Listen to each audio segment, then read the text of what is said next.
Oke, selamat pagi teman-teman semua. Selamat bergabung di Grand Launching buku pengembangan diri pada hari ini ya, Sabtu 19 April tahun 2025. Saya sangat senang sekali bisa berjumpa dengan teman-teman semua dan dari tahun ke tahun, kemudian ada yang terbit, ada yang belum, itu adalah tantangan bagi kita semua.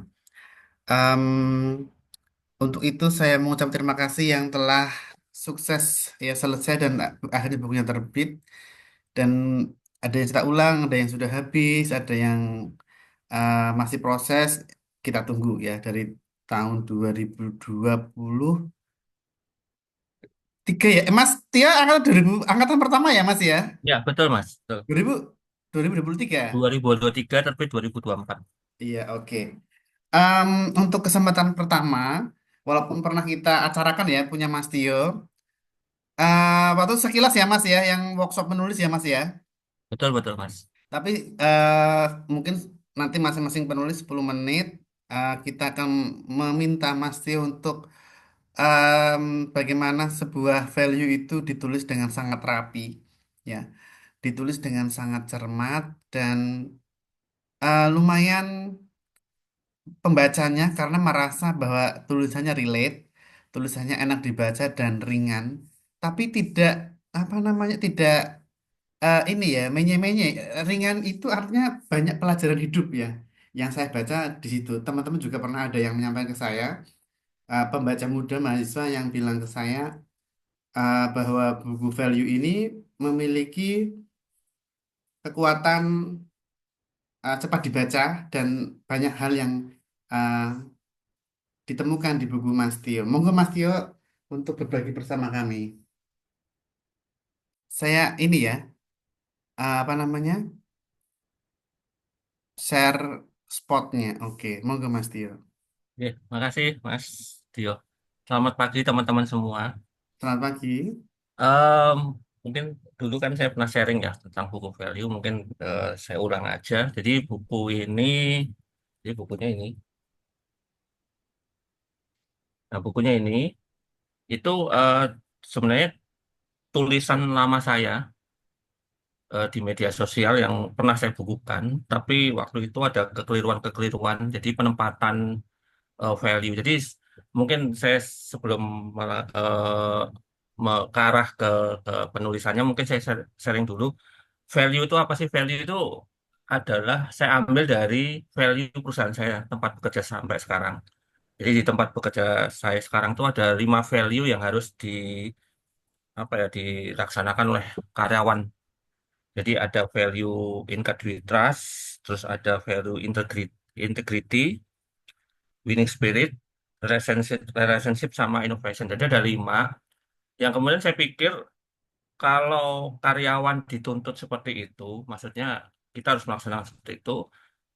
Bukankah ini juga bisa saya sharing ke orang lain gitu? Maksudnya value ini bisa sebenarnya 5 hal yang mungkin bisa dikatakan kalau ini bisa dijalankan, mungkin kita sebagai manusia bisa dikatakan manusia sempurna dalam tanda kutip ya. Jadi maksudnya eh, kita bisa apa kita mempunyai value yang dekat dengan Tuhan, kemudian kita punya value integritas, kita punya value bisa relasi dengan sesama, kemudian kita juga punya value eh, semangat berjuangnya kita nggak kendor, dan terakhir kita punya value inovasi gitu.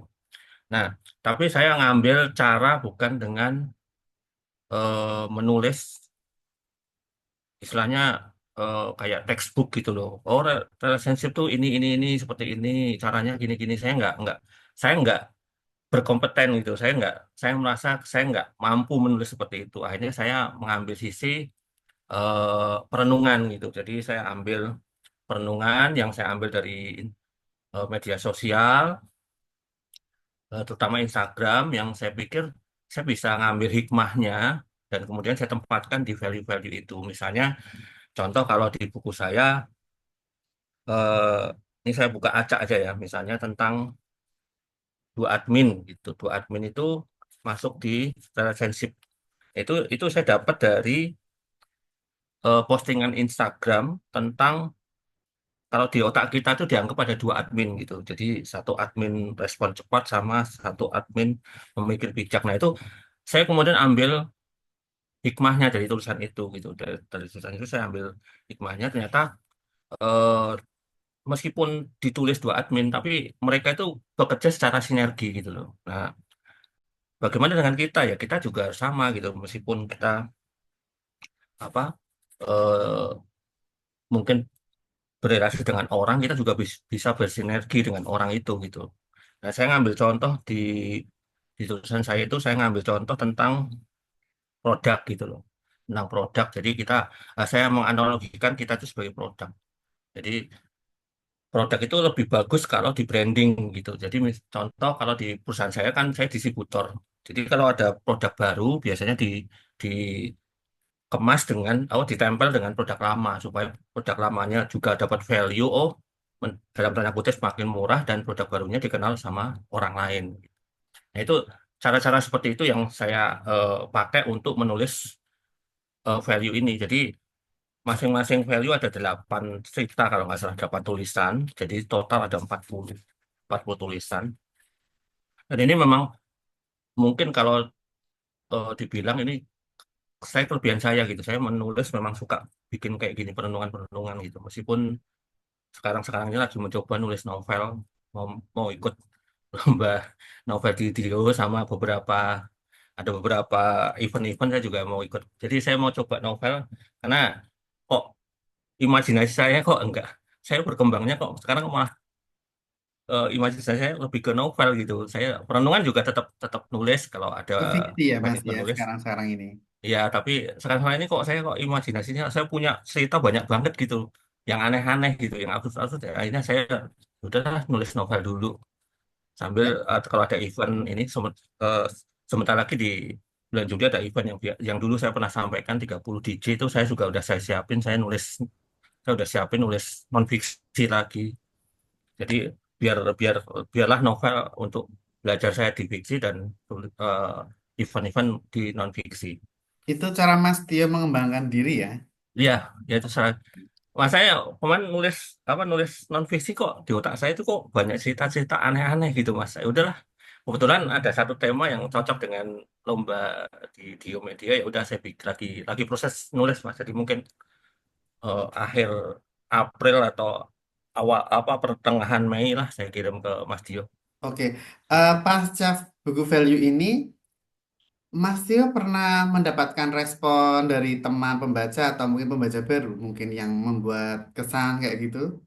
Ya, ada Mas. Jadi seperti yang tadi disampaikan Mas Dio, jadi kebetulan yang nyampein teman satu kantor gitu. Dia ngomong ini kalau dibagi di kantor lebih bagus ya gitu. Oh, Jadi ya. maksudnya eh, saya udah saya kasih ke HRD juga, tapi ya responnya kan saya nggak bisa maksa gitu. Tapi teman saya yang di beberapa bagian lain, iya ini gampang gitu. Maksudnya menjelaskan value perusahaan dengan real gitu, dengan Nah, apa iya. yang memang seharusnya dikerjakan gitu. Itu Oke. sih Mas responnya, beberapa respon itu sih. Terima kasih Mas Tio. Kita akan Ya, melanjutkan ke penulis pengembangan diri lainnya. Saya ingin menyapa Kak Adam, Kak Atila Adam. Selamat pagi. Kemudian Ibu Amanda, selamat pagi. Mbak Lila, selamat pagi. Mbak Ira, ini penulis Positive Vibe, selamat pagi. Ya, selamat pagi Kak Tio. Oke, kemudian saya ingin menyapa Mas Dani. Ini lumayan cetakan kedua juga ya. Tetap aktif pada usia emas. Selamat pagi, Mas. Mbak Mira, Mbak Tevi, selamat pagi.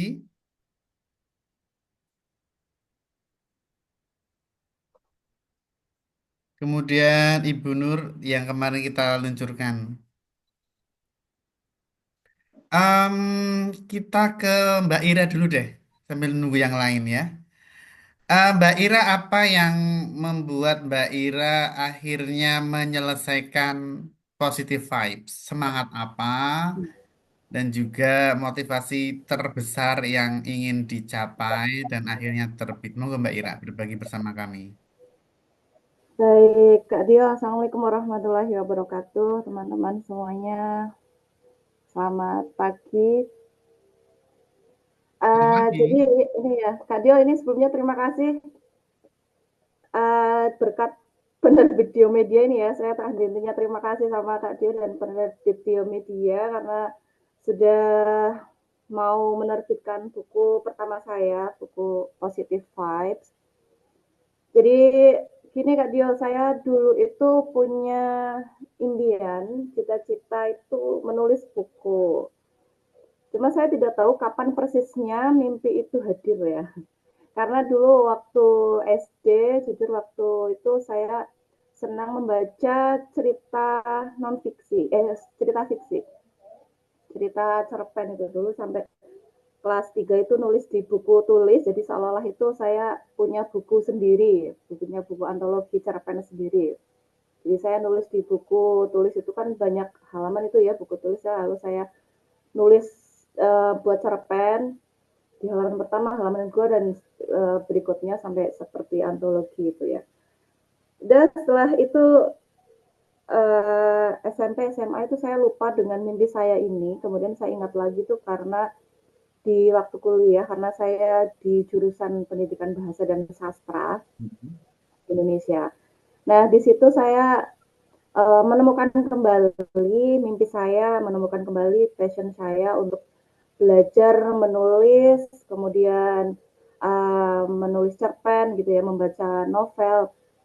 Dan sebelum saya menulis buku non fiksi ini, Positive Vibes ini, saya nulis cerpen, cerita pendek itu dulu saya pernah mengirimkannya ke media online sama media cetak di Banyumas, di sini di Purbalingga, Purwokerto itu ya, Banyumas saya.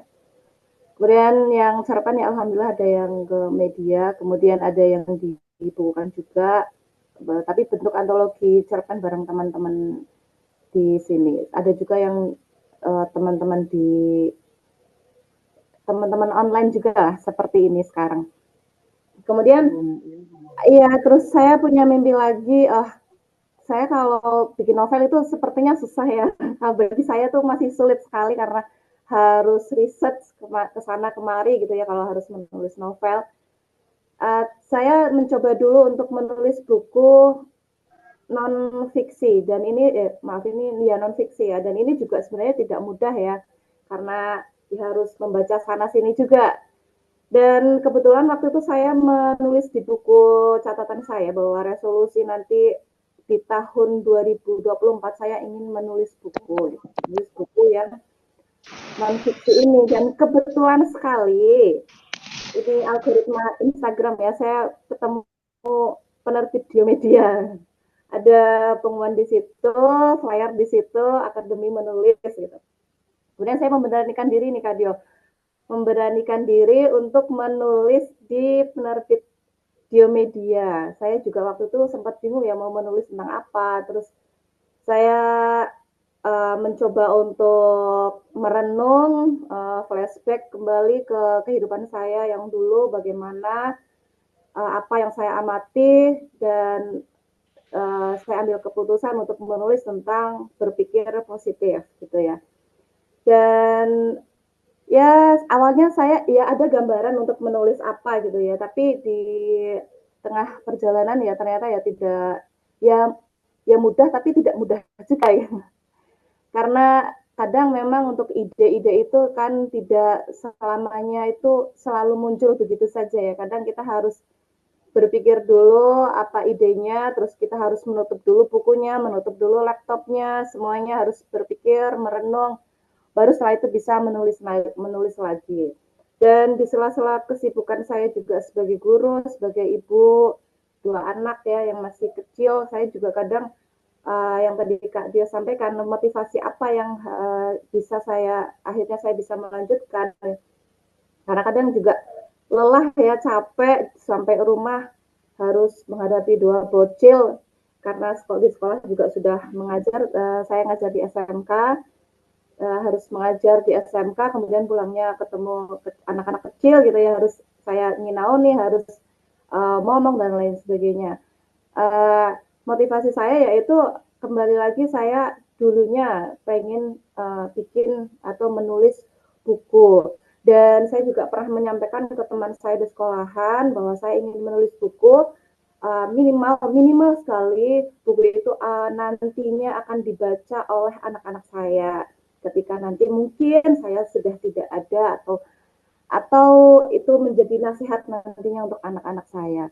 Dan kembali lagi dulu saya pernah membaca juga bahwa menulis itu artinya menorehkan sejarah. Jadi menorehkan sejarah, kemudian saya juga ingin hidup saya ini bermanfaat.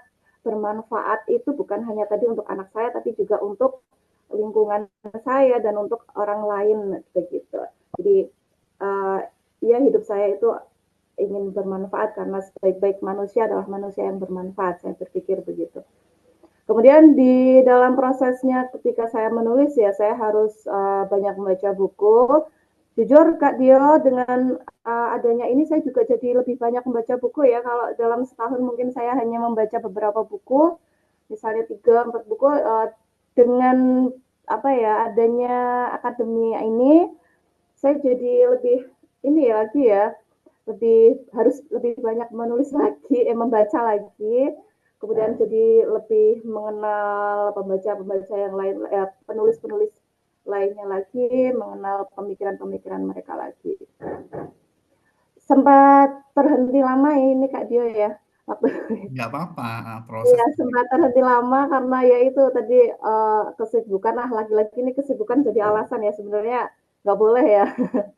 Karena ya semua orang juga punya kesibukan ya. Saya juga kadang merasa berdosa dan merasa bersalah sama diri sendiri karena ya semua orang itu punya kesibukan, yang punya waktu yang sama, punya kesibukan, lalu mengapa orang lain bisa memanfaatkan waktunya dengan baik, bisa menulis juga. Nah, saya ingin mencontoh orang-orang yang sukses seperti itu bisa memanfaatkan waktunya dengan baik.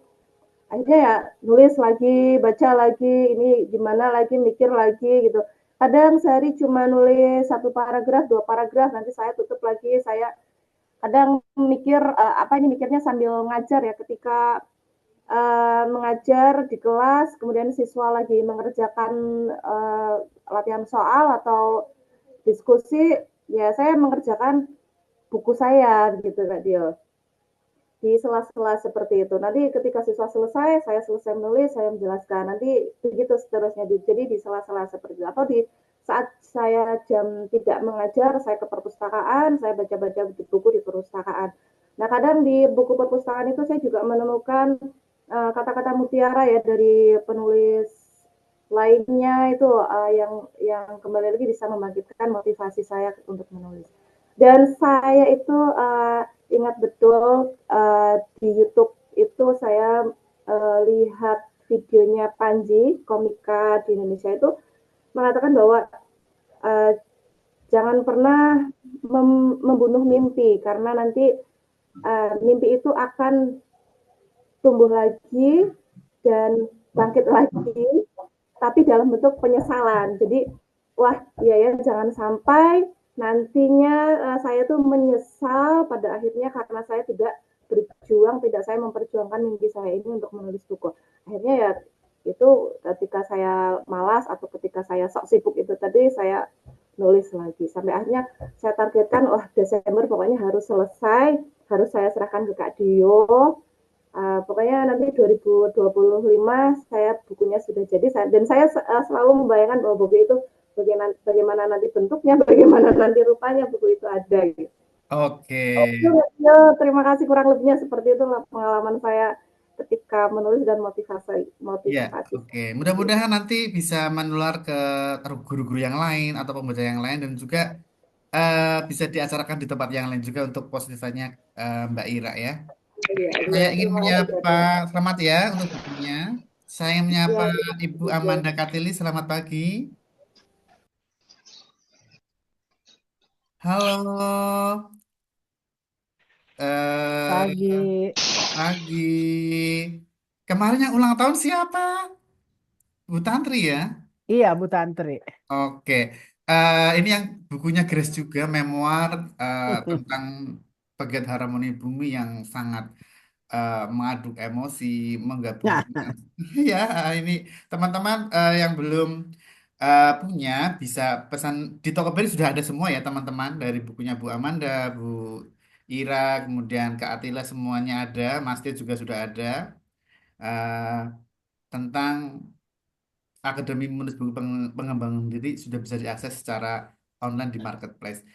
Dan bukunya Bu Amanda ini tidak hanya memoir, tapi juga menggabungkan banyak pengetahuan-pengetahuan lapangan tentang advokasi bumi, kemudian pengembangan diri, dan yang membuat kami sangat bangga adalah perjalanan ya menjadi aktivis lingkungan itu em, menguatkan kami semua bahwa kita harus peduli kepada alam, kepada bumi dan turunannya, pangan, lingkungan, karbon, anak-anak, generasi penerus, ya, itulah menjaga harmoni bumi. Itu istilah yang menurut saya menjadi simpul ya harmoni bumi. Kami persilakan Ibu Amanda untuk berbagi bersama kami bagaimana dalam dekapan zaman ya.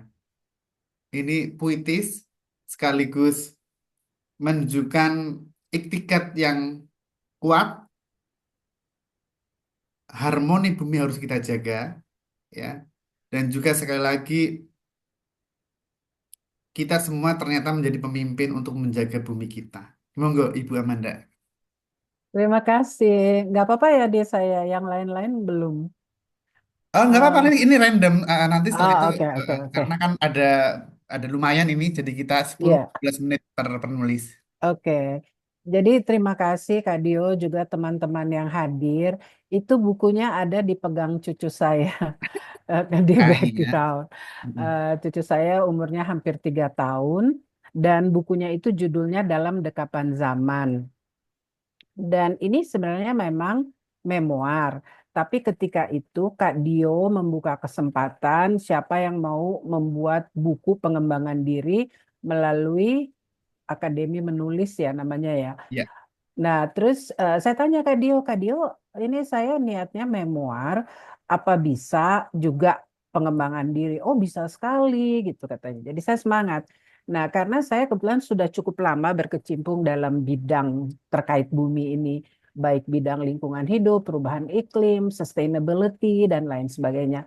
Sehingga ceritanya sangat banyak bagaimana membuat pembaca tidak usah membaca dari awal sampai akhir.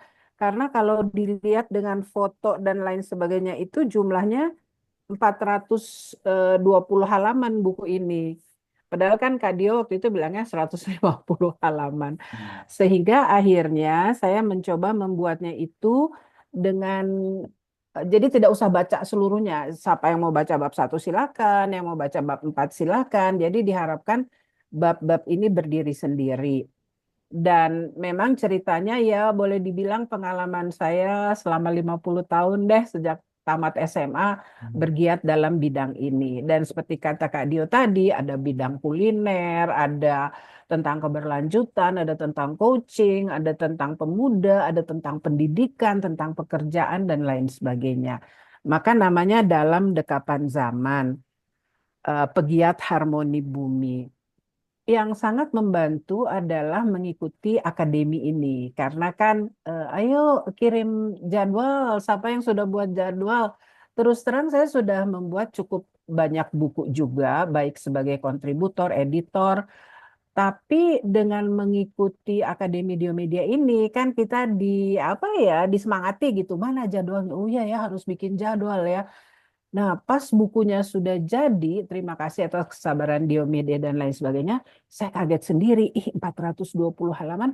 Kalau saya pikir ini juga semesta mendukung ya, yang Maha Kuasa juga mendukung. Karena saya baca-baca lagi rasanya nggak mungkin deh bisa nulis solo ya, kan tantangannya waktu itu solo memoir.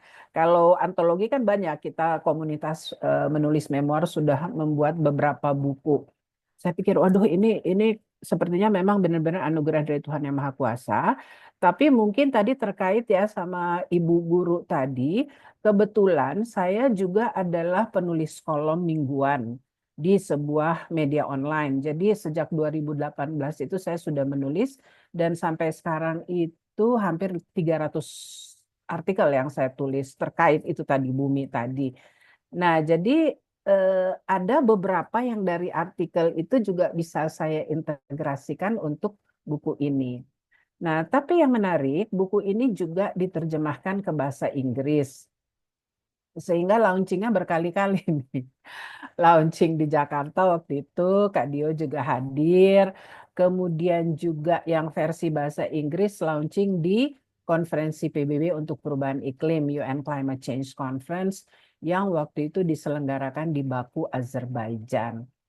Nah, tapi kan saya rasa kita semua sebagai penulis buku dengan bimbingan Kak Dio ini kita harus selalu connected ya supaya belajar gitu satu sama lain. Saya juga banyak sekali belajar dari teman-teman WA group ini untuk juga apa ya, ada hal-hal yang kadang saya tidak ketahui, tapi ada hal-hal yang teman-teman lebih berpengalaman. Yang penting lagi itu adalah semangat gitu ya. Nah, mungkin terakhir saya oh ya, testimoni bukunya juga lumayan gitu ya. Ada 17 testimoni dari tokoh-tokoh yang memang tokoh-tokoh terkenal di Indonesia.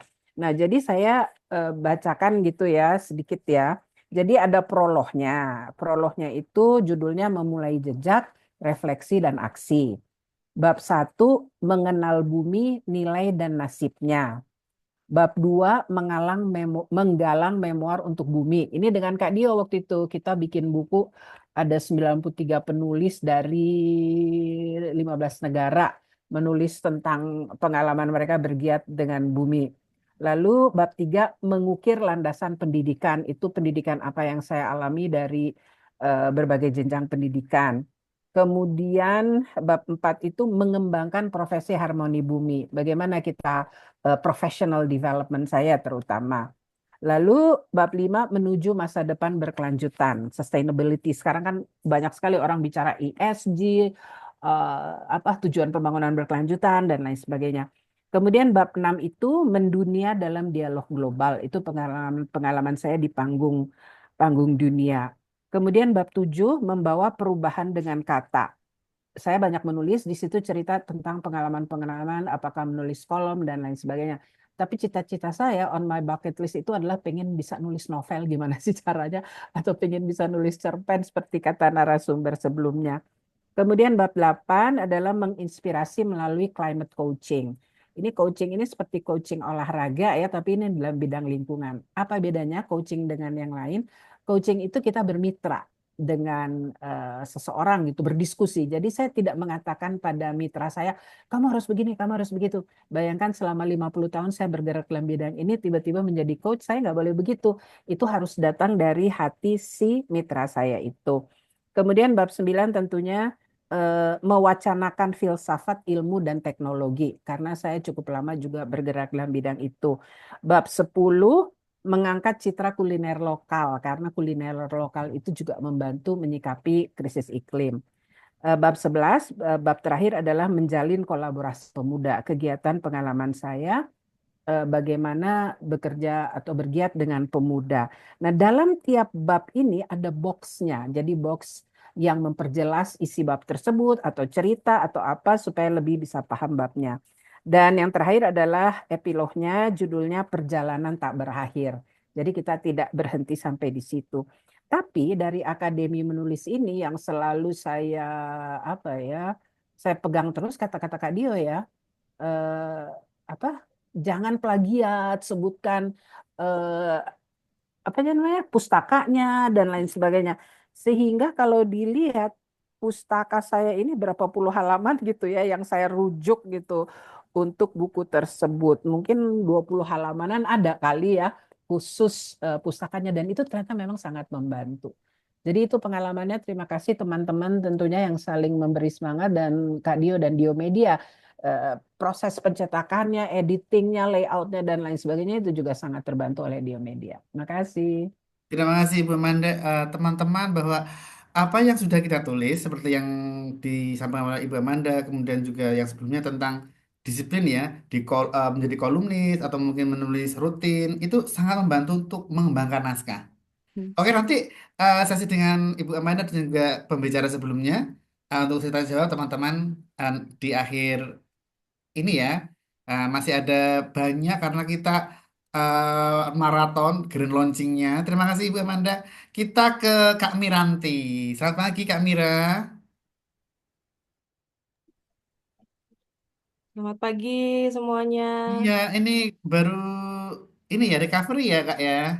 Iya, jadi maaf kalau agak lemes. It's okay.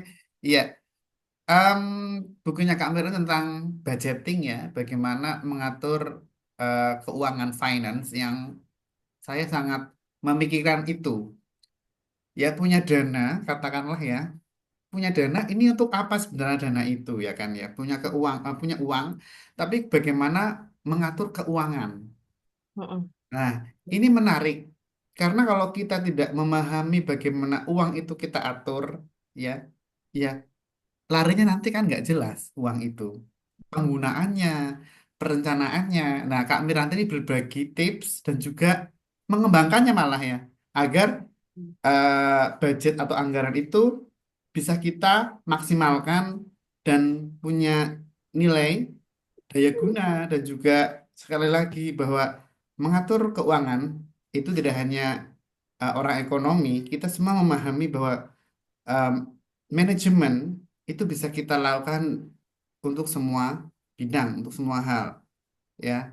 Termasuk bikin acara grand launching ala-ala kita ini perlu manajemen, Iya. Mm. ya. Walaupun yang datang sedikit, tapi ini kan kita arsipkan di YouTube, sehingga nanti orang mengetik para penulis nanti semua perlu akan kami cantumkan sehingga orang yang kepo Atil Adam, katakanlah, Lesti Haryanto, Amanda Katri, ngetik di YouTube, keluarlah tayangan kita. Itu jejak digital yang sangat positif dan itu perlu manajemen, perlu budgeting juga. Nah, bagaimana kita mengedilkan itu ya? Kak Amiranti kami persilakan untuk berbagi bersama kami. Baik, terima kasih. Sebelumnya, apakah suara saya sudah terdengar jelas? Alhamdulillah sudah Ya. sangat jelas. Jadi sebenarnya saya ya mumpung sekalian grand launching ya, pertama banget saya ingin mengucapkan terima kasih, puji syukur kehadirat Allah Subhanahu Wa Taala. Dan yang kedua tentunya kepada penerbit Dio Media, khususnya dari Kak Dio sendiri, yang sudah banyak sekali lah memberikan kami semua kesempatan dan juga arahan, bimbingan sampai buku-buku kami ini bisa terbit gitu. Kalau sebagai pengantar, kenalkan dulu, saya Miranti Kencana Wirawan, panggilan saya Mira atau Miranti. Saya tidak memiliki skill keuangan sebenarnya, ataupun pendidik latar belakang pendidikan keuangan atau background keahlian apa ya, finansial dan segala macam sebenarnya tidak punya Kak Dio ya, dan teman-teman semua. Saya itu alumnus UNS, kajian Timur Tengah. Saya S1-nya dulu di sastra Arab UNS. Jadi jauh kan. Saya anak anak sastra tapi kok nulisnya tentang keuangan, ini buku buku saya ya. Kelihatan nggak? Ini. Wah, gimana nih caranya? Iya, iya. Ya pokoknya itu. Nah, jadi awal mulanya dia ini kan bikin akademi pertama ya kalau nggak salah angkatan pertama ya Kak, di Ini agak buku putus-putus Mbak pengembangan Mira, putus-putus. Atau mungkin audio aja nggak apa-apa.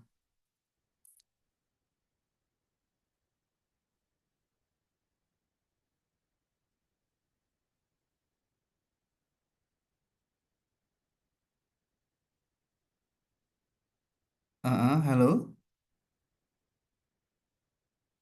Oke, mungkin gangguan sinyal di sana punya Kak Mira nanti bisa kita lanjut lagi.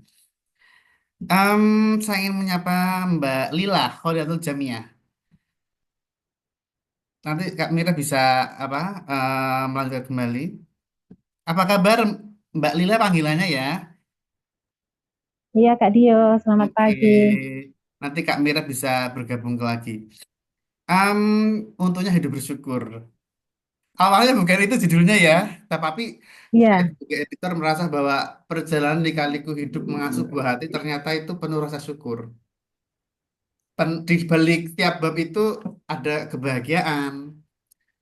Kebahagiaan seorang ibu atau orang tua mengasuh buah hatinya adalah eh, tidak hanya berterima kasih kepada Tuhan, tapi bisa berterima kasih kepada diri sendiri. Bahwa saya sebagai ibu, sebagai orang tua tuh bisa melahirkan generasi penerus.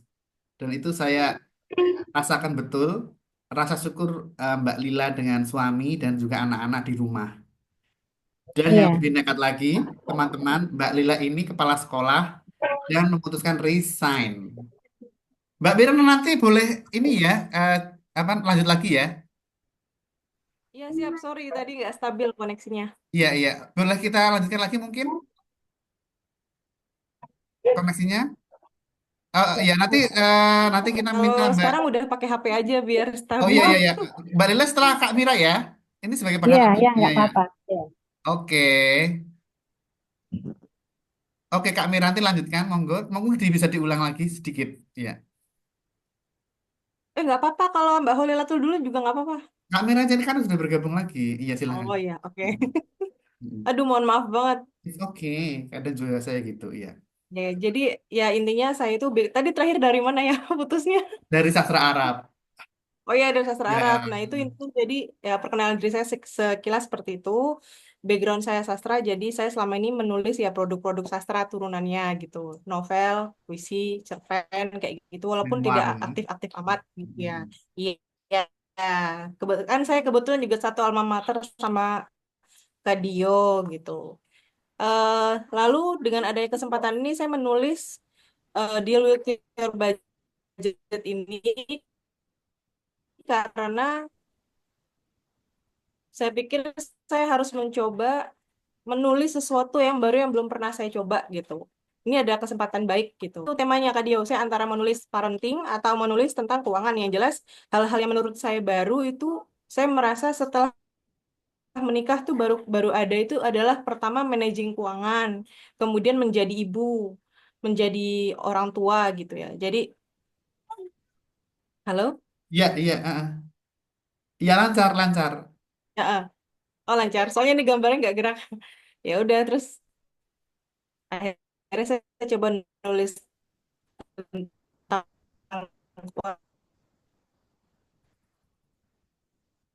Iya, ini mati lagi punya Kak Mira.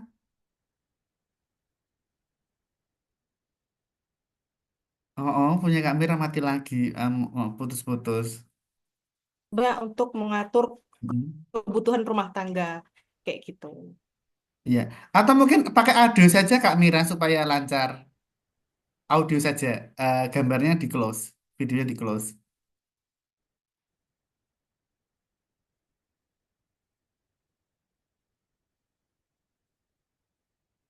Pakai audio saja nggak apa-apa. Audio supaya lancar. Iya, oke. Silakan.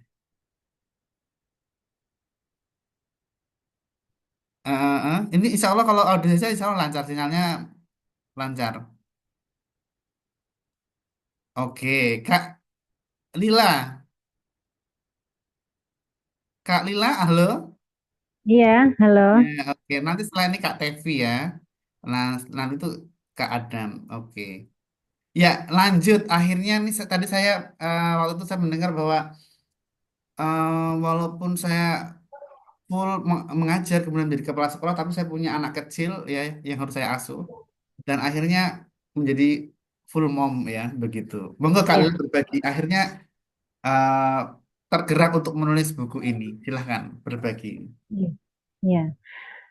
Assalamualaikum warahmatullahi wabarakatuh. Waalaikumsalam. Selamat pagi teman-teman. Untuk mengawali, saya ucapkan terima kasih waktunya, juga terima kasih untuk Diomedia atas ini ya, atas dukungan Diomedia dan segala hal sehingga buku saya bisa ini ya bisa terbit Sebenarnya bagi saya menulis buku itu saya ini ya Kak Dio. Sebenarnya saya itu perasaan banyak hal yang saya rasakan dengan terbitnya buku ini. Karena saya merasa saya sudah mencapai cita-cita saya yang pernah ingin jadi penulis seperti itu. Saya sejak mungkin nggak jauh beda sama Kak Ira ya, pernah punya cita-cita menjadi penulis. Awalnya saya menulis-nulis ini ya, menulis cerpen, juga nulis di beberapa media di kota saya, Kota Malang. Setelah itu saya menikah, jadi orang tua eh, dengan memiliki dengan ayah seperti yang saya tulis di buku itu bahwa anak saya itu sangat aktif dengan berbagai hal sehingga saya merasa apa ya fokusnya berbeda gitu loh. Dari dulu yang suka membaca, suka menulis, tapi ketika menjadi orang tua ada banyak hal yang harus saya sisihkan. Jadi saya fokus dengan anak saya.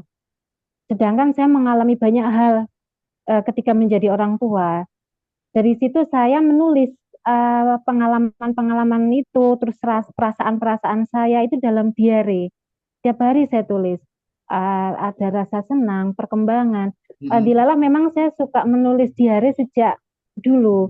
Eh, Ketika anak saya lahir, sebelum bahkan ketika saya belum masih proses dari awal kehamilan itu saya catat perkembangannya segala hal seperti yang saya tulis di buku itu hasil dari tulisan diary yang saya tulis.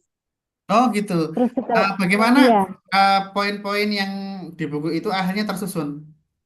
Bisa iya disampaikan nggak poin-poin yang di buku untuk Hidup Bersyukur itu Kak Lila bagikan kepada kami. Poin-poin yang paling iya. penting dari A sampai Z apa saja? Eh, Poin-poin yang ada di buku itu sebenarnya ini ya.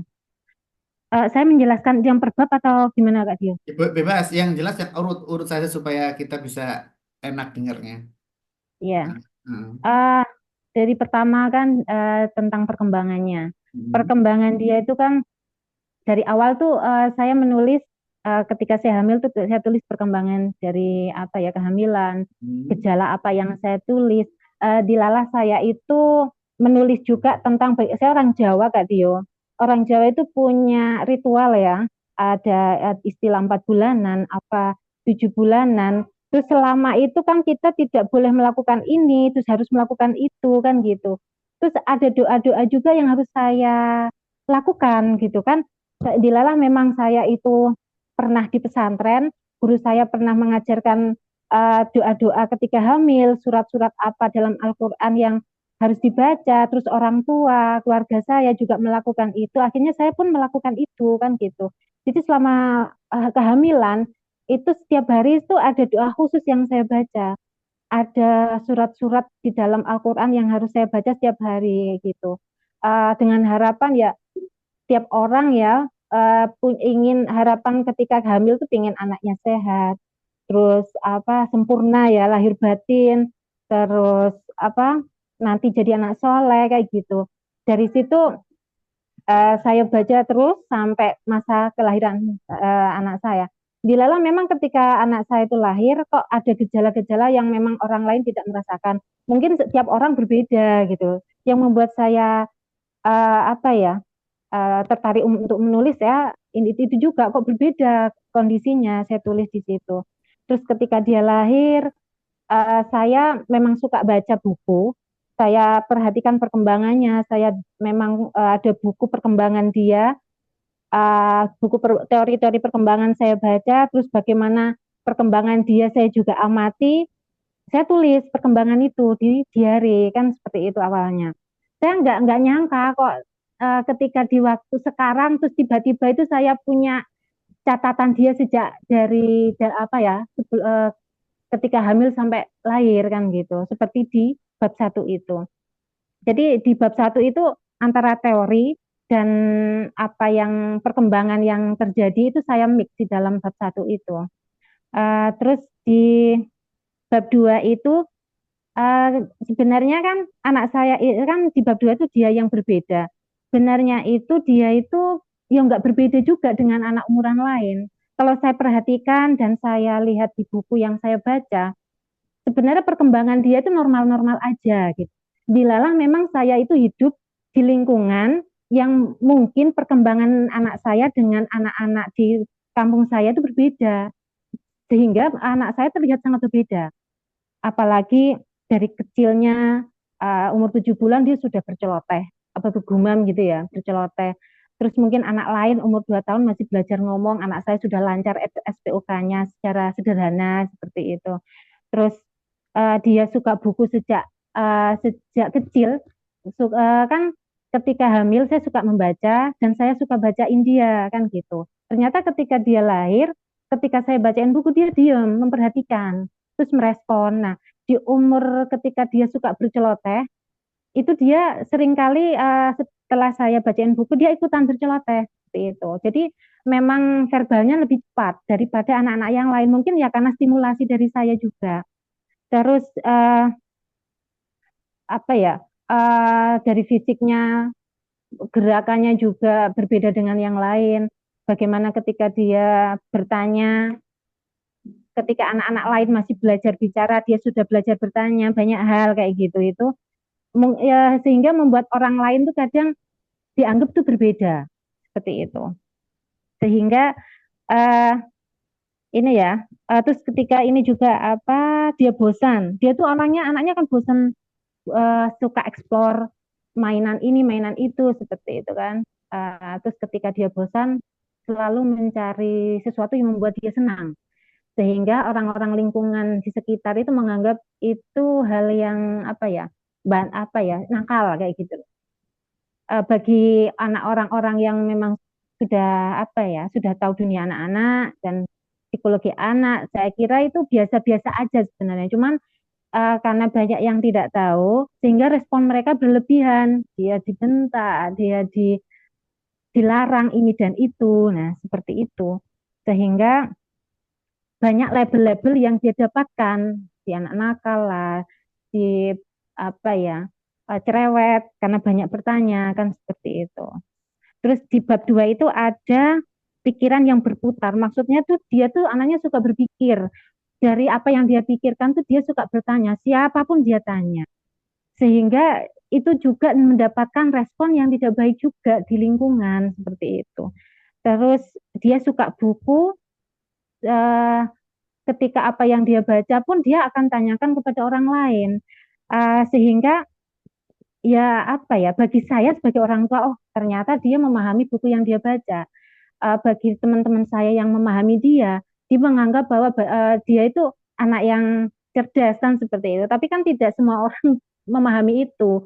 Sehingga kan ada bullying, terus ada respon yang negatif kan seperti itu. Di bab 3 itu saya tulis tentang bullying. Di situ ada teori, ada kasus, ada sebab akibat, ada undang-undang tentang bullying. Tapi untuk yang berkaitan dengan saya itu menghadapi bullying itu. Saya awalnya tuh marah banget Kak Dio saat itu. Anak saya sebenarnya kan normal-normal saja yang dia lakukan, tetapi ternyata lingkungan itu tidak menerima kondisi itu sehingga dibully kan anak saya. Saya marah, tapi ya bukan saya terus marah kepada orang-orang, tidak. Saya marah pada diri sendiri, terus saya kecewa kan seperti itu. Terus setelah itu saya berusaha ini ya, karena saya tahu akibat dari bullying, saya mencoba untuk menghadapi semua itu, tapi tentunya saya mencoba untuk menghadapi diri saya sendiri dulu. Saya harus menerima kondisi ini, saya harus mencari solusi. Itu saya tulis di bab 3 itu. Lalu di bab 4 itu lingkungan memperlakukan dia. Sebenarnya kan dia ditolak dari berbagai lingkungan. Dari keluarga besar dia ditolak dengan polanya yang seperti itu. Terus dari sekolah, karena gurunya kewalahan, sejak PAUD gurunya kewalahan menghadapi dia. Saya sering dipanggil dari sekolah dasarnya juga. Terus dari teman-teman lingkungan juga sering anak saya ditutupi pintu ketika mau masuk rumahnya. Sama teman-teman juga sering ditinggal karena polanya dia, ya tiap orang tua kan pengen anaknya tuh baik kan gitu. Ya, Jadi terus endingnya Kak Lila bisa menghadapi itu semua ya. ya Di saya bagian pakai akhir, ada di bab langsung 5 ke itu kan bagian ada, akhir. akhirnya Mbak Lila Iya, bersyukur menghadapi itu semua. iya. Message Di atau pesan yang ingin Kak Lila sampaikan, rasa syukur itu ah, seperti apa sebenarnya bentuknya kepada anak, kepada ah, orang tua, ya, rasa ada syukur kita masalah. itu gini. Ya, saya kita tuh harus bersyukur dengan apapun yang kita dapatkan ya. Hmm. Karena apapun yang kita dapatkan sebenarnya kan ketika itu baik, ya alhamdulillah sekali itu baik. Tapi ketika itu ternyata nggak baik, sebenarnya itu ada hal yang harus kita pelajari dari hal yang tidak baik itu. Sehingga pada akhirnya pun kita harus mensyukuri itu. Ketika saya menghadapi anak saya yang seperti dibully segala hal, bersyukurnya itu ternyata saya belajar untuk menerima kondisi, Hmm. menerima menerima kekurangan segala kekurangan anak saya. Terus bersyukurnya saya bisa menghadapi itu dan bisa mendapatkan solusi dari semua itu. Dan yang paling bersyukur sekali ternyata uh, kasus itu ya, masalah itu bisa membantu saya untuk bisa saya menerbitkan buku ini Kak Dio. Saya sangat bersyukur sekali Alhamdulillah sehingga ya. saya, ya, alhamdulillah sehingga saya bisa berbagi dengan ibu-ibu yang lain yang mungkin bisa menghadapi masalah ini juga seperti itu. Oke, saya pikir Kak Lila punya potensi untuk mengembangkan seri parenting. Seperti itu ya Kak Dio. Iya, untuk buku berikutnya. Iya, Ya, semoga Kak Dio ya. iya, silakan bikin map, bikin jadwal untuk buku parenting berikutnya, Kak Lila. Oke, Iya, siap Kak terima kasih Dio. ya, Kak Lila. Nanti kita sambung lagi. Oke, terima kasih. Yuk, ini keren sekali bagaimana menjadi orang tua ya. Oke, Kak Tevi sudah siap? Nanti selanjutnya Kak Adam ya. Ini Mbak Deva sama Bu Nur, apa kabar juga? Halo Mbak Tevi. Oh, iya, iya Kak. Oke, Mbak Deva boleh say hello dulu. Tadi Mas Dani sudah gabung tapi ada kegiatan mungkin. Ya, Mbak Tevi, bagaimana? Nah ini kelanjutan juga dari bukunya Mbak Lila menjadi ibu ya, mengasuh anak dan sebagainya. Tapi Mbak Tevi mengalami fase-fase, saya bisa merasakan ya bagaimana menjadi istri, kemudian hamil dan sebagainya, punya anak, ya, dan harus ini ya, melakukan proses-proses stres, tapi juga happy. Nah ini dari semua yang ditulis, seluruh babnya akan secara ringkas ya Mbak Tevi akan menyampaikan kepada kita uh, New Mom Stress But Happy. Kami persilakan Mbak Tevi.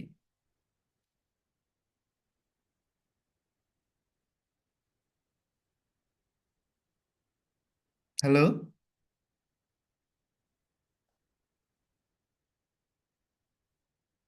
Atau Kak Adam dulu? Halo?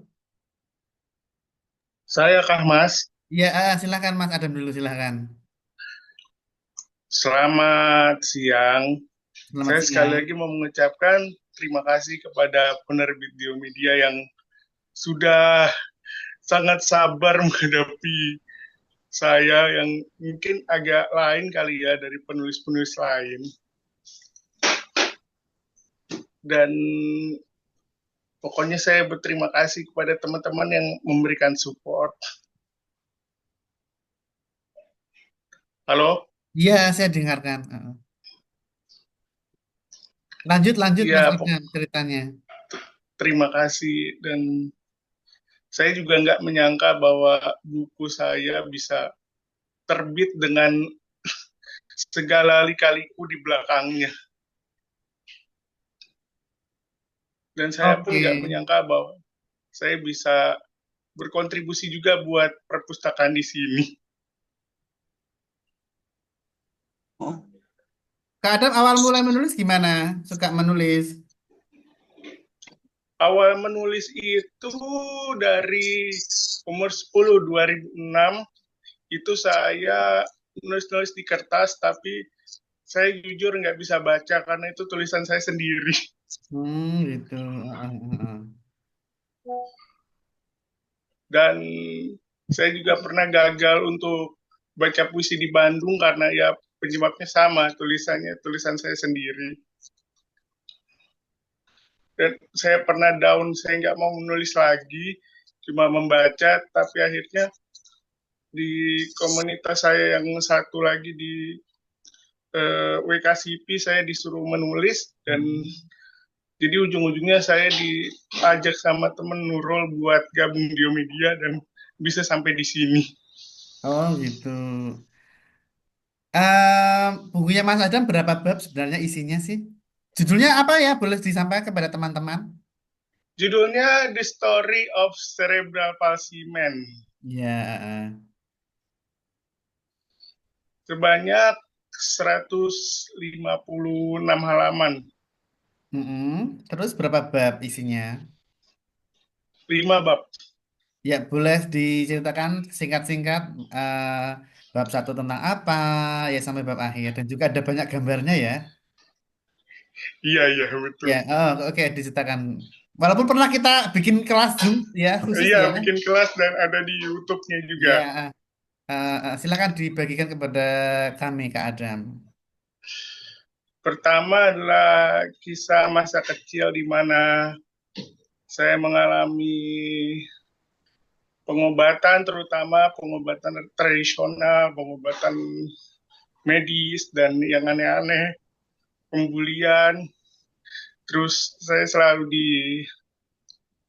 diejek karena merangkak, nggak bisa jalan, dan saya juga nggak bisa ngayuh sepeda ya, semacam itu.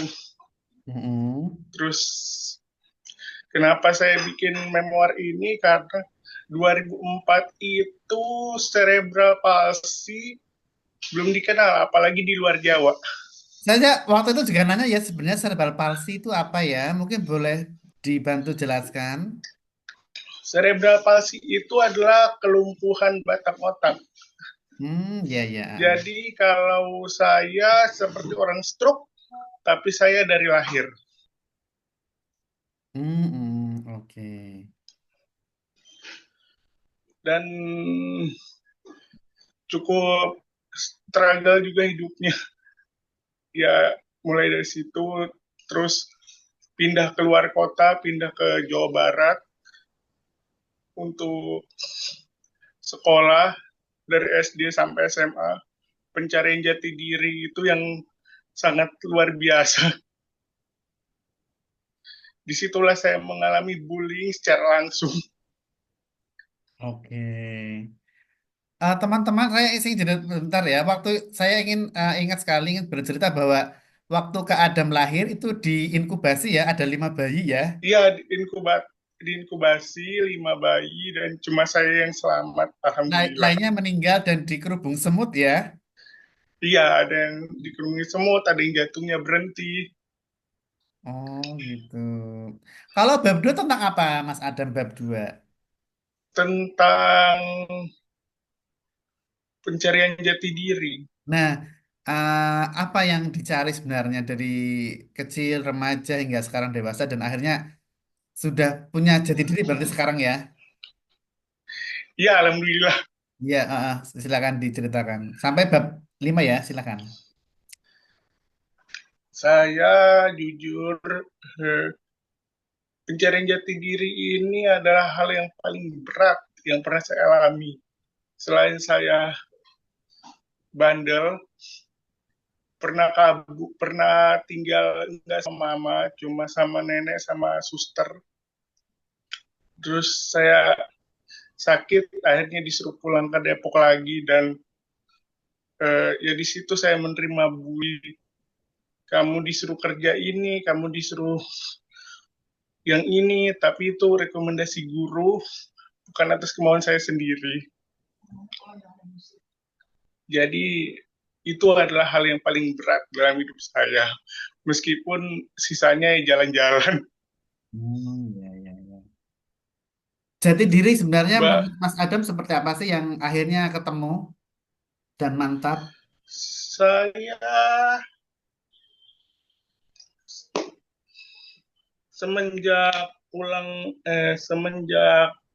2018 itu memahami bahwa kita harus berada di tempat ternyaman kita untuk menemukan siapa kita sebenarnya. Ya. jujur itu eh, saya menjadi orang yang sangat berbeda, menjadi orang yang pendiam, pemarah. Tapi semenjak pindah ke sini, alhamdulillah saya berubah 180 derajat. Dan menjadi Dan sekarang ya. iya, dan menjadi Attila Adam yang sekarang. Oke, jadi diri yang Mas Adam temukan sebenarnya apa? Saya kembali menjadi diri saya waktu kecil. Saya menjadi ceria, saya Hmm? menjadi lebih open-minded, lebih terbuka dan bisa membantu orang dengan cara saya. Oh gitu. Oke, terakhir Mas Adam, apa yang ingin disampaikan di buku The Story of Cerebral Palsy Man? Ini judulnya dulu terinspirasi dari apa ya? Ada man-nya gitu loh. Dari Badai Piano Man, mantan keyboardis Chris Patti. Oke, itu cerita awal mula ada The Story of Cerebral Palsy Man. Apa yang ingin disampaikan ke teman-teman di bukunya Mas Adam?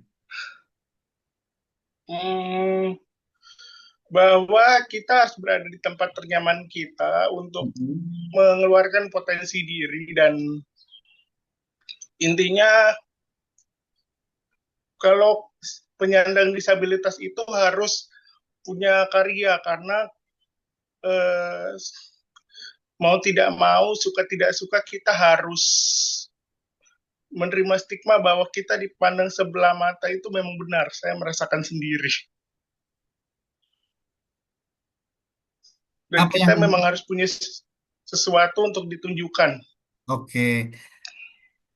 Apa yang ingin eh, sebenarnya setelah buku ini, apa yang ingin ditulis lagi oleh Mas Adam sebelum kita ke Mbak Saya Teh? ingin membuat, insya Allah sih, sequelnya. Sekarang saya ngumpulin materi dulu. Oke. The Story of Cerebral Palsy Man 2 ya. Iya, ya, kelanjutannya. Oke. Terima kasih, Mas. Sama-sama kita ke Mbak Tevi dengan bagaimana bergelut menjadi moms, new mom. Silakan Mbak Tevi. Ya, baik. Bismillah, bisa mendengar suara Ya, saya bisa. kan? Aduh, ini dua buah hatinya ini. Ya, silakan. Bismillah, terima kasih atas kesempatannya. Pertama-tama saya mau menyampaikan kalau Akademi Menulis Diomedia ini itu eh, jawaban atas doa-doa saya. Karena saya yang selama pertama kali menjadi seorang ibu selalu resah, bingung, merasa nggak berguna. Tapi setelah bertemu dengan akademi, ya, sebentar. Akademi menulis ini, saya menjadi lebih berarti kembali. Terima kasih banyak untuk Diomedia, untuk Kak Dio dan untuk Diomedia. Ketika saya menulis buku ini tuh, saya benar merasa sangat stres ya. Jadi kenapa sih dulu kok nggak ada ya yang memberitahu saya ternyata kalau jadi ibu untuk pertama kali itu seberat ini. Kenapa nggak ada yang memberitahu saya gitu. Terus saya tuh nggak tahu sebenarnya yang terjadi dengan saya itu apa gitu. Saya kok ada yang rasanya itu ada yang hilang gitu loh ketika pasca melahirkan itu, karena saya resign kemudian fokus mengurus anak di rumah, cuma capek menyusui, kegiatan di rumah sehari-hari, masak dan lain-lain, itu sudah cukup menguras energi dan saya merasa ada yang kurang gitu. Terus iseng-iseng saya membuat kerangka tulisan. Dulu sebelumnya saya memang sudah suka menulis, cuma kok saya nggak sadar ya ternyata kalau saya itu dunia saya itu di dunia tulis menulis gitu. Akhirnya saya coba menulis kayak kerangka yang sekarang jadi buku itu. Saya mikirnya nulis dulu aja lah. Nanti siapa tahu ada rezeki, ada penerbit yang mau menerbitkan. Terus ya qadarullah kemudian ada akademi menulis ini dan akhirnya saya ikut sertakan dan ternyata lolos.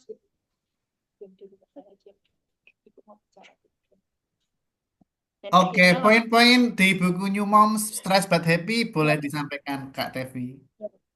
Yang pertama adalah, jadi kemudian saya menulis apa ya, kisah saya dari awal menikah, kemudian menjadi ibu, itu perjalanan saya hamil, perjalanan saya melahirkan. Karena kalau bagi apa ya, seorang ibu yang pertama kali mengalami itu adalah kejadian yang sangat luar biasa dalam hidup saya begitu. Nah, kemudian ternyata tidak terhenti sampai perjuangan ketika hamil dan melahirkan. Ternyata seorang ibu itu juga mengalami yang namanya mom shaming. Itu wah, kenapa ya kok kayak gini? Kita itu dituntut dengan standar-standar parenting orang-orang dahulu gitu, apalagi kalau tinggalnya di desa gitu ya. Wah, ternyata kok kayak gini gitu. Nah, dari apa yang saya alami itu, kemudian saya malah riset. Saya cari tahu kenapa ya orang-orang kok melakukan mom shaming kayak gitu. Kemudian selain cobaannya menghadapi masyarakat, itu cobaannya kita itu juga hidup di era digital ini. Jadi banyak sekali informasi tentang parenting, tentang apa menjadi ibu yang baik, itu ternyata bikin stres juga gitu, Kak. Nah, itu juga bagian dari yang saya tulis di buku itu gitu. Nah, untuk bagian penutupnya itu saya kembali pada diri, merenungi diri bahwa apa namanya yang saya alami itu adalah sesuatu yang belum tentu dialami oleh orang lain. Jadi apa ya, saya itu bersyukur setelah menulis itu saya baru sadar, oh ternyata saya bisa ya melewati ini gitu. Jadi di bab terakhir itu saya tuliskan apa namanya, hikmah dari segala bentuk emosi saya, stres saya itu ada di bab terakhir. Jadi awal-awal itu kayak apa ya, Kak? Awalnya itu emosinya meledak-ledak kemudian mereda gitu. Kalau saya merasakan dari bab per bab itu kayak gitu. Aduh, mohon maaf, Kak. Eh, saya rasa itu saja, Kak. Ini anak-anak. Oh iya, seru sekali. Oke, itu perjuangan, dedikasi, dan juga fitrah menjadi ibu ya. Oke. Mbak Sahla, Itu total berapa lama nulisnya Kak Tevi? sepertinya 7 bulan, Kak. Soalnya pas mulai nulis itu ternyata saya mulai nyidam anak kedua. Alhamdulillah. Dan Berarti yang selesainya anak pas pertama sudah lahir dulu ya? itu, pas saya nulis anak saya sudah lahir, sudah umur 1 tahun. Oh, udah 1 tahun ya, ya, ya. Iya, terus 1 tahun lebih lah, 1,5. Berarti sekarang anak yang kedua umur berapa? Sekarang 10 bulan. Jadi saya mulai nulis itu pas hamil, selesainya pas hamil umur 7 bulan. Oke, Jadi oke. tantangannya selain itu nyidam ya, Kak. Awal-awal hamil itu kan ya kayak gitu ya, terganggu kesehatannya. Itu tantangannya pas nulis itu. Oke. Terima kasih Kak Tevi. Untuk buku kedua, rencana apa? Kayaknya saya tentang perempuan ini, Kak. Oke, kita Tentang tunggu ya. lelahnya menjadi perempuan, Kak. Oh iya, iya, iya, iya, iya. Oke, oke. Sudah bikin coret-coret atau sudah mulai? Baru coret-coret aja. Ya. Oke, ini tadi Mas Dani sudah masuk. Kok live lagi ya? Kak Deva gimana? Ini Kak Deva juga belum, angkatan pertama ini juga belum selesai. Mungkin bisa disemangati bersama ya. Kak Deva boleh gabung sebentar. Atau masih ini kerja ya? Sudah. Iya, oke. Teman-teman, mungkin dari Mas Tio, Bu Amanda, Mbak Lila, Mbak Ira, Mas Adam, kemudian yang lainnya, em, ada kolaborasi di beberapa titik ya, di lingkungan masing-masing atau kenalan. Nanti kalau misalnya ada perlu untuk bikin poster, nanti akan kami buatkan begitu. Oke, kita ke sesi tanya jawab, teman-teman. Monggo yang ingin menyampaikan pertanyaan kepada siapa, boleh silakan.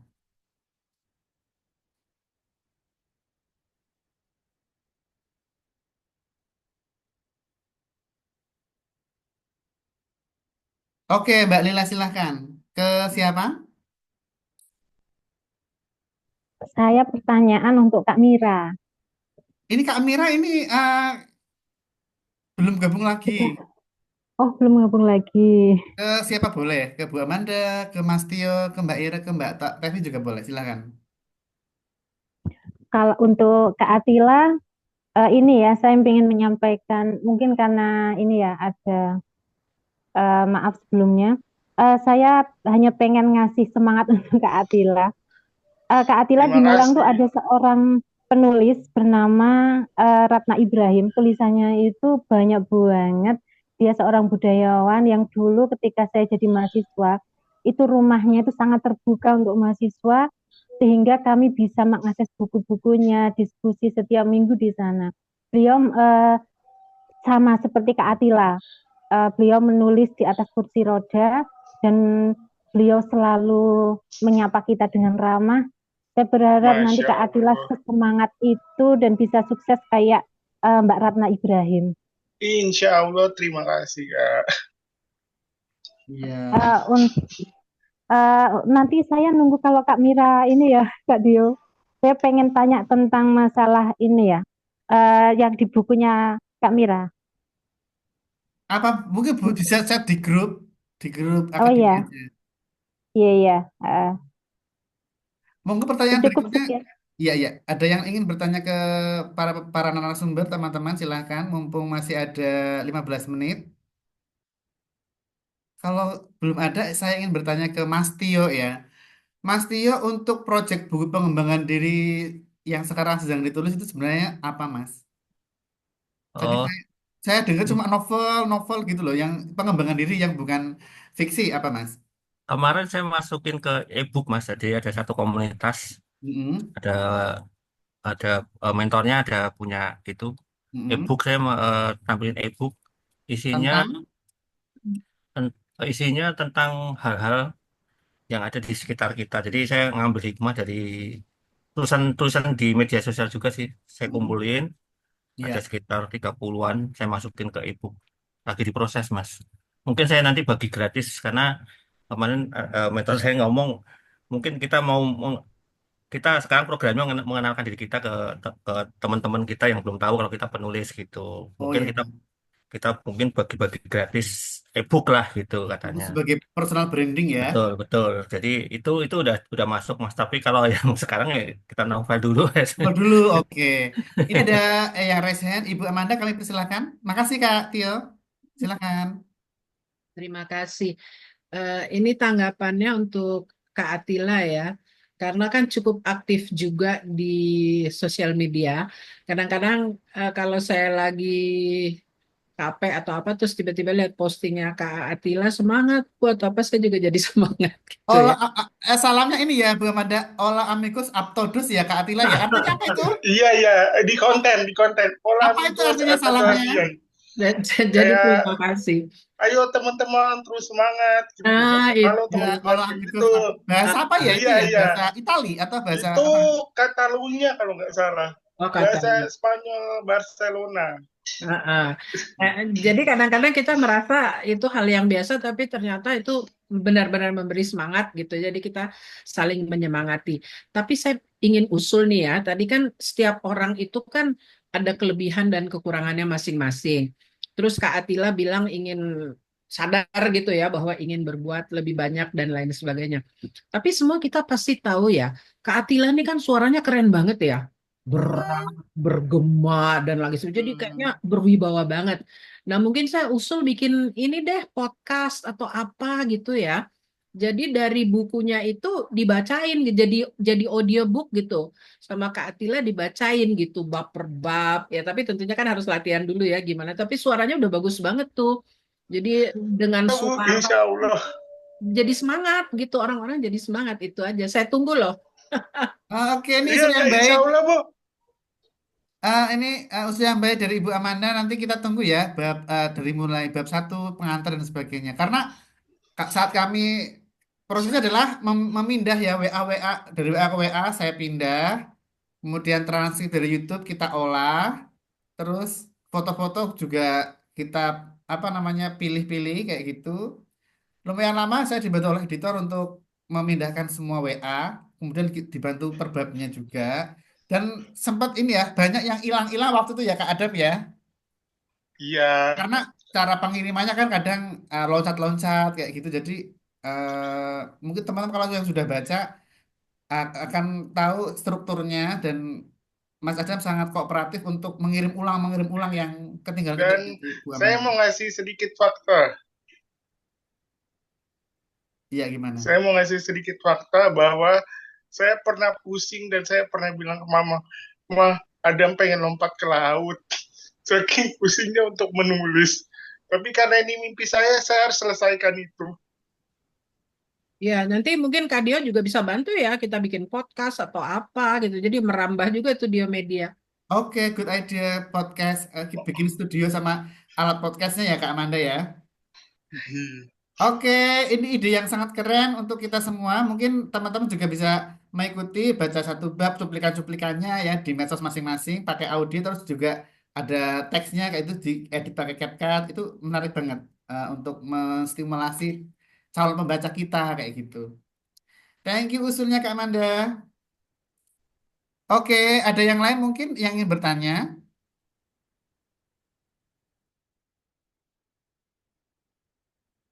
Kalau Mbak Ira buku keduanya sudah on the way nulis atau belum? Iya Kak Dio, untuk buku kedua saya masih masih bingung. Kemarin sih sudah nyari-nyari untuk temanya, tapi Hmm. masih belum yakin, jadi belum ngirim draft Ya nggak tulisannya. apa-apa. Harus mengalami proses. Saya 2 tahun juga baru selesai nulis 2 buku yang tentang pemasaran itu kan saya kunjungan-kunjungan ke pameran, terus melihat fenomena. Besok saya ceritakan buku baru saya. Ini dramanya baru jadi. Ya. Jadi kita bisa Oh berkembang iya, dari hal-hal ringan ya. eh apa namanya? Saya suka baca artikel, kemudian saya cuplik-cuplik artikelnya itu saya susun jadi buku. Jadi untuk menolong bahwa apa yang kita baca itu tidak hilang kayak gitu. Seperti yang em, Kak Ira saat mengunjungi perpus. Kalau saya kan suka scroll-scroll, saya catat kayak gitu. iya Nah Kakak. ini bisa menjadi bahan untuk buku baru. Kalau yang pemasaran itu memang bagaimana sebuah penerbit itu bisa memasarkan buku ya dengan cara macam-macam caranya. Tapi memang tujuan kita bikin acara seperti ini adalah untuk menggaungkan buku-buku kita terus, Iya, menggemakan ya. Eko, iya, jadi eko gema buku itu harus kita dengungkan terus. Jadi kita mungkin umur kita terbatas ya sampai 70 tahun atau 80 tahun, tapi buku kita kan lebih dari umur kita nanti. Nah, iya. dari sekaranglah kita terus mengembangkan buku-buku kita dan juga terus bersemangat membuat karya-karya berikutnya. Tapi masih tentang ini, tentang berpikir positif atau ada tema baru, Kak Ira? Temanya sih kurang tidak jauh dari itu. Mungkin kemarin saya sih sudah nyatetinnya, tadi saya cari jadi catatannya di sebelah mana, saya rada lupa ini. Mm-mm. Kayak tentang sabar seperti itu. Tapi masih Tentang masih sabar ya. dalam, iya, tapi masih dalam perenungan. Saya takutnya saya itu gini kan Dio, takutnya itu menulis itu uh, jadinya saya itu menggurui. Padahal saya sebenarnya juga nulis itu sebagai bahan refleksi untuk diri saya sendiri. Kadang Ya. seperti itu takutnya. Jadi kalau nulis itu Iya. kadang Ah, gimana ah. ya Kak Dio itu. Oke, tema-tema muhasabah diri kayak kesabaran, Iya, keikhlasan, itu iya, timeless. Jadi tema-tema yang tidak lekang oleh waktu. Bagus banget temanya. Iya. muhasabah diri itu.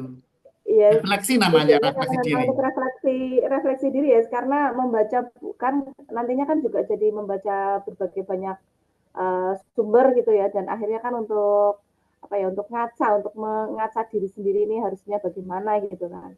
Tapi Oh, iya, ini Kak Dio, kok saya jadi mau bertanya sama Kak Dio ya. Uh, ada yang berpendapat atau menyampaikan bahwa ketika kita menulis buku, itu kita akan diuji dengan apa yang kita tulis gitu. Itu menurut Kak Dio sendiri bagaimana? Apa benar seperti itu atau bagaimana ini untuk yang mungkin untuk penulis-penulis lainnya juga, apakah pernah merasa seperti itu bahwa apa yang kita tulis itu nantinya akan kembali lagi kita yang menguji apa ya, konsistensi dari apa yang kita tulis itu gitu. Apakah benar seperti itu ya? buku itu misal kita baca 5 tahun lagi, kita mungkin akan melakukan koreksi-koreksi ya sebenarnya. Iya. Ada sesuatu yang perlu kita tambahkan dan sebagainya. Bukan diuji sebenarnya, tapi buku itu menjadi monumen pribadi kita sebenarnya. Ya, jadi sebagai pengingat bahwa saya akan menjadi penulis yang konsisten kayak gitu, menjadi penulis yang selalu ingin produktif terus berkarya kayak gitu. Sebenarnya buku itu menjadi monumental uh, kita sebagai penulis, bukan sebagai ujian sebenarnya, tapi Ya. sebagai prasasti, sebagai kebanggaan, sebagai pencapaian malah achievement kita bahwa apa yang kita sudah lakukan selama ini itu bisa kita permanenkan dalam bentuk buku. Saya ingin mengutip filsuf dari Prancis, Borges ya, dia bilang ilmu pengetahuan itu kalau dipermanenkan ya, kalau kalau kita ingin menelpon Kak Ira, Bu Amanda, Kak Lila dan sebagainya, itu lewat HP, itu artinya adalah suara bisa kita panjangkan seperti lewat Zoom, ya, Ya. bisa kita panjangkan dengan jarak seperti ini. Kemudian kalau lebih konvensional lagi, eh, orang membajak itu tidak harus dengan mencangkul, tapi dengan bajak traktor, sebelumnya dengan kerbau atau sapi, ya, kalau ingin membajak sawah, karena ingin menanam padi atau menanam apa. Kemudian, kalau ilmu pengetahuan, bagaimana kita memperpanjang ilmu pengetahuan yang kita punya, pengalaman yang kita punya, kita panjangkan lewat apa sebenarnya? Iya. Kita Dan abadikan menurut lewat apa? Lewat tulisan kita. Itu kata Borges. Nah, itu fungsinya buku. Jadi untuk ingatan memori. Ini UNESCO ya. Menurut UNESCO bahwa buku itu adalah ingatan memori kolektif. Kolektif itu tidak harus kelompok, tapi pribadi juga kolektif karena kita kan bergaul ya, bertumbuh iya. dan sebagainya. Itu UNESCO mendefinisikan sebuah buku, memori kolektif. Itu keren sekali. Iya Kak Dio, jadi ya saya lega malah dengarnya Kak Dio, karena kemarin saya juga diskusi dengan suami, ya itu katanya pernah dengar juga hal-hal sama seperti itu. Saya malah jadi takut nih loh, kalau padahal tujuan saya menulis itu ya tadi ingin bisa bermanfaat lah ya. Iya. Kemudian untuk refleksi untuk diri sendiri juga. Tapi kalau kemudian tulisan itu nantinya akan menguji saya malah jadi takut Iya. kalau Ah, menulis. Ya mungkin teman-teman akan suatu hari buku itu akan menolong kita, Iya, bukan iya, menakuti iya. kita. Iya, Saya, saya sudah harapannya banyak pasti membuktikan gitu. buku itu akan menolong kita dengan caranya. Oh Hmm. iya, iya, iya. Heeh. Baik Kak Dio. Yang Saya jelas jadi berkesan ya. menjadi amal tak ternilai gitu. Oh ya, Iya. sekaligus ini teman-teman, karena sudah hampir setengah 12 sudah selesai, saya minta untuk closing statement, kata-kata terakhir sebelum kita tutup. Dari Kak Ira dulu silahkan untuk acara ini. Gimana Kak untuk Kata-kata apa? terakhir untuk kita semua. Ah, untuk kata-kata terakhirnya. Ya, Penutup, jadi karena kata-kata saya penutup. menulis buku tentang positive vibes, berpikir Mm-mm. positif mengubah hidupmu, jadi saya ingin menyampaikan bahwa berpikir positif itu adalah sebuah keputusan dan dia tidak datang begitu saja, tapi datang dengan keputusan dari kita dan kita latih. Itu saja Oke, Kak. cakep. Terima kasih Kak Ira. Kita lanjut ke Ibu Amanda untuk closing statement. Ini yang mungkin saya rasa penting juga, kita harus ada self care kita merawat diri kita sendiri supaya semangat, sehat, tenang. Karena kalau kita tenang, kita semangat dan terinspirasi, hasil bukunya pasti bagus. Oh, mantap sekali. Closing statement dari Ibu Amanda. Thank you. Kita ke Kak Adam, silahkan. Saya cuma mau bilang untuk kawan-kawan jangan pernah berhenti dengan mimpi kalian. Dia mungkin tidur, tapi nanti akan bangun suatu saat. Oke, Kak Tevi.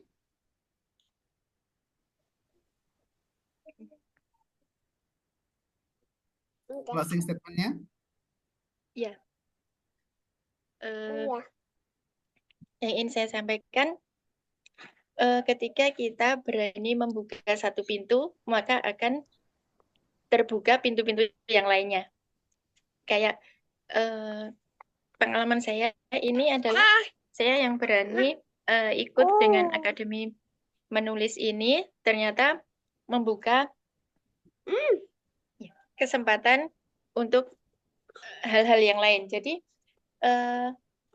istilahnya yang awalnya saya kayak sudah buntu nggak tahu apa-apa, tapi ketika memberanikan diri membuka satu pintu, ternyata pintu yang lain terbuka. Saya menjadi lebih berani, salah satunya itu berani tampil di media sosial. Jadi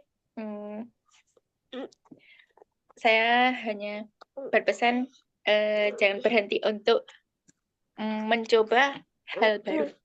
Itu Kak. Thank you. Mas Tio, setelah ini Kak Lila. Mas Tio, monggo.